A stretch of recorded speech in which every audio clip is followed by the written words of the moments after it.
Salam saudara yang kasih Tuhan, mari kita tunduk kepala, kita mau berdoa. Bapak yang baik, yang kami kenal di dalam nama Tuhan Yesus, Engkau memberkati kami, menyucikan, menguduskan setiap kami, supaya dalam persoalan apapun yang kami hadapi, Tuhan turut campur, mengurapi setiap kami. Di dalam nama Tuhan Yesus, yang sakit Tuhan sembuhkan, di tengah kesulitan, di tengah-tengah kebutuhan hidup yang semakin meningkat, Tuhan tetap Engkau memelihara kami, berikan kemampuan dan berkat-Mu. Di dalam nama Tuhan Yesus, haleluya, amin. Saudara yang dikasih Tuhan, kerap kali pikiran kita ini, saudara, pikiran bukan lagi dari Tuhan. Karena ada 3 pandangan pikiran. Yang pertama, pikiran itu datangnya dari diri kita sendiri. Dari diri kita sendiri mungkin itu adalah pikiran yang baik, tujuannya baik. Yang kedua, itu pikiran yang datang dari emosi, yaitu yang dikuasai oleh iblis dengan hawa nafsunya. Dan yang ketiga adalah pikiran-pikiran yang dari Tuhan, yang kita sudah disucikan oleh firman Tuhan dan oleh Roh Kudus. Sebab itu kalau kita melihat yang pertama, pikiran kita sendiri. Kalau kita lihat pikiran kita sendiri, bahwa setiap orang itu, saudara, ingin melihat anaknya baik, ingin melihat hidupnya baik, ingin menjadikan dirinya baik, ingin menjadi pendeta jemaat yang baik, ingin menjadi pekerja yang baik. Keinginan yang baik selalu ada. Dan itulah dimulai dengan hal yang baik. Itu pikiran manusia. Tetapi kalau kita melihat kemudian, pikiran manusia ini tidak tahan lama. Kemudian dia akan melenceng menjadi pikiran-pikiran menguntungkan dirinya sendiri. Yang gampang sakit hati, gampang tersinggung, malas, saudara. Yang kemudian macam-macam hal itu. Ya, tergodalah. Jadi dia ingin tergoda seperti Adam dan Hawa. Dia punya pikiran yang baik bahwa dia tidak mau memakan buah itu, yaitu buah pengetahuan baik dan buruk, sudah sekian waktu lamanya. Tetapi pikirannya baik itu pun, saudara, kemudian bisa berubah ketika ada godaan-godaan demi godaan. Sebab itu yang kedua, saudara, kita melihat adalah pikiran yang dikuasai hawa nafsu, dikuasai emosi, dikuasai sakit hati, kecewa, dikuasai ingin menonjol diri, dikuasai ingin menjadi yang terbesar, ambisi, seperti kita lihat Adam dan Hawa. Kemudian disusupi dia dengan pikiran-pikiran daripada iblis. Kalau kamu makan buah ini, kamu akan menjadi seperti Allah. Maka kemudian dia lihat buah itu sedap untuk dimakan. Nah, inilah saudara. Jadi ada keinginan-keinginan yang di luar daripada keinginan manusia, yang dikuasai hawa nafsu, sakit hati, keinginan, dan kemudian juga yang lainnya. Sehingga dia kemudian memakan buah itu, dan kemudian akhirnya kalau kita melihat, dia jatuh di dalam dosa. Nah, pikiran-pikiran inilah yang Tuhan ingin supaya Tuhan Yesus katakan juga, supaya kita ini mencari perkara yang di atas, kerajaan surga juga, saudara. Carilah kerajaan surga dan kebenarannya, maka semua akan ditambahkan kepadamu. Cari, berarti kita harus memikirkan. Kalau Kolose pasal 3 mengatakan, pikirkan perkara di atas. Ayo kita mesti melatih pikiran kita, supaya jangan melihat apa yang di dunia kita yang bisa tergoda, ingin terkenal, ingin dihormati, tetapi kita harus berpikirkan perkara di atas, yaitu supaya kita ini ditinggikan oleh Tuhan, bukan ditinggikan manusia.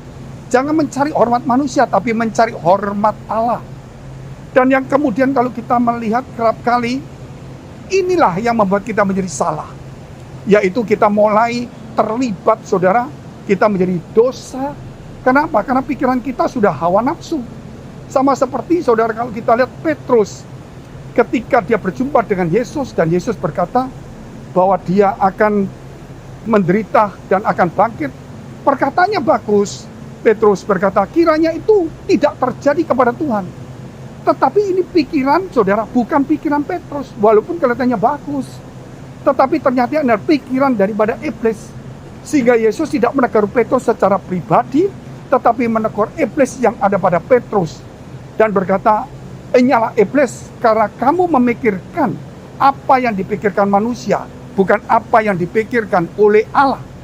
Jadi saudara, jangan memikirkan menurut pikiran kita, di mana iblis bisa masuk, tetapi pikirkan pikiran yang daripada Tuhan. Dan yang ketiga kita, saudara, adalah pikiran Tuhan. Sehingga setiap orang mau belajar untuk menundukkan segala pikirannya. Filipi pasal 2 dikatakan ayat 5 dan 6, yaitu supaya kita menundukkan pikiran kita, perasaan kita, yang terdapat juga di dalam Kristus Yesus.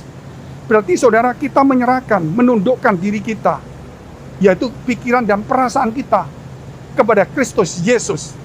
Sampai dikatakan Yesus yang adalah Allah telah mengosongkan kealahannya. Yesus saja yang Allah mengosongkan kealahannya. Bagaimana kita manusia, saudara, yang penuh dengan hawa nafsu, kalau kita tidak mengosongkan kemanusiaan kita, tidak mungkin kita bisa mengambil firman Allah. Yesus itu mengosongkan kealahannya, tetapi dia mampu berbuat sepertinya sempurna. Kenapa? Karena ada firman Tuhan yang ada di dalam diri dia. Demikian juga ketika kita mengosongkan, yaitu kemanusiaan kita, maka disitulah kita mengambil firman Allah, maka kita tahu firman Allah akan berkuasa. Maka kuasa Allah juga akan bekerja dalam hidup kita. Sebab itu Yesus juga katakan bahwa kamu akan melakukan pekerjaan-pekerjaan yang lebih besar daripada yang Yesus perbuat. Kenapa? Karena firman Allah itu, saudara, yang ada pada kita. Dan kemudian Roh Kudus mengurapi firman itu, sehingga firman itu menjadi rema dan berkuasa, mengubah hidup kita, mengubah kondisi kita. Bahkan ketika kita berdoa, maka itu pun terjadi. Sebab itu saudara, hari ini mari kita kembali kepada firman Allah. Kita serahkan semua hidup kita kepada Kristus Yesus. Karena dialah satu-satunya, saudara, juru selamat. Dan dialah Tuhan yang turun menjadi manusia. Dan dia memberikan teladan kepada kita. Apapun persoalanmu hari ini, masalah yang kita hadapi, mungkin sakit penyakit, mungkin persoalan, saudara, pergumulan yang begitu besar, jangan menurut pikiran kita. Jangan juga, saudara, menaruh pikiran perasaan kita dengan takut dan khawatir. Tetapi cobalah, saudara, kita melepaskan pikiran itu, kita membaca firman Allah, dan menyerahkan pikiran ini kepada pikiran Kristus. Iman kita harus bekerja. Kalau tidak bekerja, tidak mampu. Sebab itu kalau kita mau merenungkan kembali yang Yesus katakan kepada setiap orang, saudara, bahwa imanmu telah menyembuhkan kamu, imanmu telah menyelamatkan kamu. Jadi disinilah Tuhan telah memberikan kuasa ketika pikiran kita tundukkan dan kepada Kristus, dan kemudian kita mengosongkan manusia kita, dan firman berkuasa, maka saudara, iman itu akan menyelamatkan kita. Bukan sampai di surga saja, bahkan terhadap penyakit, terhadap masalah apapun juga, persoalan apapun juga, Tuhan akan menolong kita. Mari kita tunduk kepala kita berdoa. Bapa yang baik, yang kami kenal di dalam nama Tuhan Yesus Kristus, kami berdoa untuk setiap saudara kami yang dalam pergumulan masalah, persoalan, tantangan. Kiranya Tuhan Kau memberi kekuatan, memberikan hikmat, marifat. Mari saudara, jika engkau dalam pergumulan, masalah, persoalan, tantangan dalam hidup, keluarga, pekerjaan, studi, perjodohan, dekapkan kedua tanganmu di dadamu. Jika engkau sakit, tumpangkan tanganmu bagian sakit. Demi nama Yesus menjadi sembuh. Demi nama Yesus menjadi pulih. Diberikan hikmat Tuhan, diberikan jalan keluar. Di dalam nama Tuhan Yesus. Haleluya. Amin. Jika saudara masih membutuhkan pelayanan doa dan konseling, silakan hubungi nomor tertera yang di bawah ini. Sampai jumpa. Tuhan Yesus memberkati. God bless.